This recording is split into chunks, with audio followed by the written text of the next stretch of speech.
the 6 planes of consciousness or of reality. The first plane of consciousness is that of the physical realm. This is where we'd recognize a person's size, shape, color, texture. So this is the physical realm. For animal beings or plant beings, it might be their furriness or their size or shape, their textures, their warmth, right? It's what's visible and physical and visceral, right? So it's that distinguishing of the physical reality realm. So that's realm or channel 1. Channel 2, if you flip to channel 2, is the realm of our social and psychological identities. So this is how we might distinguish or identify one another. So to differentiate. So this could be psychological or personality identities, such as extroverted or introverted. They're a shy person, for example, how one might describe their personality style or type, a Myers-Briggs test, for example. It's also our social identities, our gender, our race, religion, class, socioeconomic status, or immigration status, right? Citizenship. So it's this way that we differentiate or distinguish one another, and there's meaning behind those different differentiations and identities. So that's the second realm, the second plane. The third realm, the third plane, is the realm of the mythopoetic identity. This is the realm of our callings, our deeper aspirations. We might have mythic roles that we aspire to, our archetypes in society.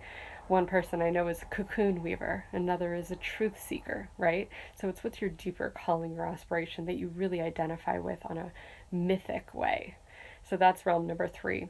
All 3 of the first realms, first, second, and third, are realms of separation. They're realms that we need to separate and distinguish one another, and that we identify either on the physical, the personality, or social or psychological constructed identities realm, or this mythopoetic identity realm. So then we get into the fourth realm. There's still a differentiation, but we meet at the level of beingness. So this is when you meet a person or an animal or plant being, a water being, and you meet being to being. You drop the kind of packaging that each of us are in, and you meet maybe soul to soul. So you look into the eyes of another being. So perhaps you've had this experience of meeting someone on a being to being level where the identities or the constructed realities just fall away.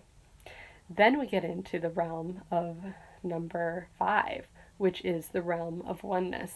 So this is when you look into someone's eyes and you see yourself. It's like looking into a mirror. This is seeing our interconnectedness. This is recognizing the web of life. This is recognizing universal consciousness. This is life expressing in these different ways. This is when we go from seeing ourselves as separate individualistic waves in an ocean to recognizing our waveness as an expression of the ocean. So this is seeing oneness and recognizing oneness, interconnectedness, and a web of life. The final, the 6th realm, the 6th channel that we can turn to see the world from, is the realm of nothingness. And that is because from the view of oneness, within oneness is nothingness, because oneness is only oneness from the view of two-ness. From 2, you see 1. But when you're in 1, there is nothingness. So it's the real felt experience of oneness is an experience of nothingness. So that's realm number 6. So what's the point of all these? The point is to recognize all of them in our lives, to see when we see or flip to those various channels. And there's some ways that people do that through meditation or practices or drugs, or even just experientially. They've had that experience of oneness or nothingness or beingness, or our mythopoetic identity, socially constructed identity, personality, or our sense of physical reality. So recognizing that they're all true, because they're all true, and recognizing how much suffering comes from when we have an attachment to one of these realms and we don't recognize the others, or we hold them to be the truth over all others. So how do we live fluidly between all the realms and see them all as important, and remind ourselves when we are in the separate sense of self in 1, 2, and 3, how do we hold them lightly, and how do we remember and recall also our sense of meeting being to beingness, our sense of oneness, and our sense of emptiness or nothingness? How do we hold them all to be true and operate from that place in our realities?